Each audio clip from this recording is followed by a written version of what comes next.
ఇవాళ సమాజ శ్రేయస్సు కొరకు ఈ మంత్రతంత్రాల మీద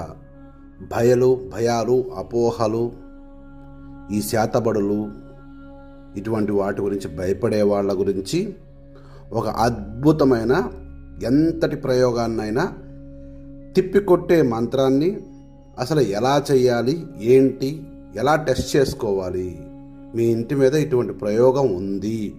అంటే మీకు ఎలా దాని వివరణ కోవాలి అనే దాన్ని బట్టి మీరుగా చూసుకునే విధానాన్ని ఇక్కడ చెబుతున్నాను. చేసుకొని వివరణ చూసుకోండి. ముందుగా మీ మీద ఎవరన్నా ఏమైనా ప్రయోగాలు చేశారనే భ్రమ కానీ భయం కానీ అటువంటి ఏమన్నా మీకుంటే, ఎంత పెద్ద క్షుద్ర పీడ అయినా సరే ఉందా అని తెలుసుకోవడం కోసం మీ ఇంటి మీద ఏదైనా క్షుద్ర పీడ ఉందా, లేదా ఇంకోటి ఏదైనా ఉందా, పిశాచ